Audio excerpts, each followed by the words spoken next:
इस दूसरे व्याख्यान में हम भारत में जीएसटी के इतिहास के बारे में बात करेंगे। वर्ष 2000 में तत्कालीन प्रधानमंत्री ने जीएसटी की संकल्पना का प्रतिपादन किया और देश के लिए माल एवं सेवा कर जीएसटी मॉडल को डिजाइन करने के लिए एक समिति की स्थापना की। वर्ष 2003 में केंद्र सरकार ने विजय केलकर के तहत एक टास्क फोर्स का गठन किया, जिसने वर्ष 2004 में राष्ट्रीय आधार पर पूरी तरह से एकीकृत जीएसटी की सिफारिश की। तत्कालीन केंद्रीय वित्त मंत्री पी चिदम्बरम द्वारा वर्ष 2006-2007 का बजट प्रस्तुत करते हुए घोषणा की गई कि जीएसटी भारत में 1 अप्रैल 2010 से लागू होगा। तब से जीएसटी ने अनेक अंतिम तिथियों को पीछे छोड़ दिया और निरंतर अनिश्चितताओं के बादल से घिरा रहा। जीएसटी के पुनरुत्थान की बातों ने 2014 में जोर पकड़ा, जब एनडीए की सरकार ने संविधान 122वां संशोधन विधेयक 2014 लोकसभा में 19 दिसंबर 2014 को प्रस्तुत किया गया। लोकसभा ने इस विधेयक को 6 मई 2015 को और राज्यसभा द्वारा 3 अगस्त 2016 को इस पर अपनी स्वीकृति प्रदान की और 50% अधिक राज्यों द्वारा पुष्टि पश्चात संविधान 122वां संशोधन विधेयक 2014 को 8 सितंबर 2016 को राष्ट्रपति की स्वीकृति प्राप्त हुई और यह विधेयक संविधान 101वां संशोधन अधिनियम 2016 के रूप में पारित हुआ, जिससे भारत में जीएसटी के प्रचलन का मार्ग प्रशस्त हो गया।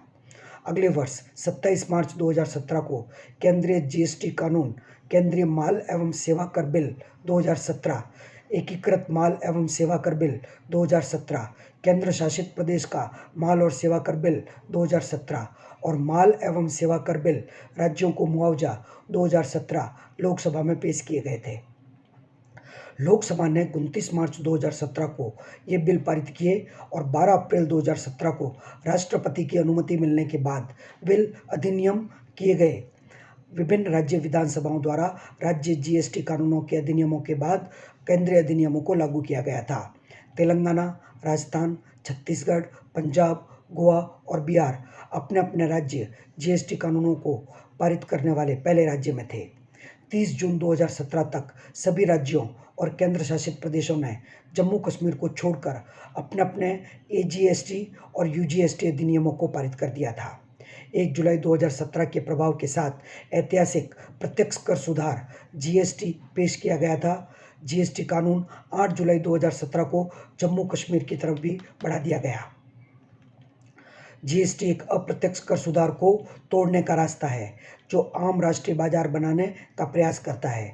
जीएसटी ने कई अप्रत्यक्ष करों जैसे कि excise duty, service tax, VAT, CST, luxury tax, मनोरंजन टैक्स, एंट्री टैक्स आदि का समावेश किया है। वैट और जीएसटी का उपयोग अक्सर अंतर परिवर्तनीय रूप में किया जाता है, क्योंकि उत्तरार्ध वस्तुओं और सेवाओं के कवरेज द्वारा वैट की व्यापकता को दर्शाता है। 1954 में फ्रांस वैट या जीएसटी लागू करने वाला पहला देश था। वर्तमान में 160 से अधिक देशों ने किसी न किसी रूप में वैट या जीएसटी को क्रियान्वित किया है, क्योंकि इस कर में राजस्व बढ़ाने की क्षमता सबसे पारदर्शी और तटस्थ तरीके से है। अधिकांश देश एकीकृत जीएसटी का पालन करते हैं, अर्थात पूरे देश में एक एकल कर लागू होता है। हालांकि ब्राजील और कनाडा जैसे संघीय नीतियों में एक दोहरी जीएसटी प्रणाली का प्रचलन है। दोहरी प्रणाली के तहत जीएसटी दोनों संघीय और राज्य सरकारों द्वारा लगाया जाता है। भारत ने भी दोहरी जीएसटी को अपनाया है। धन्यवाद।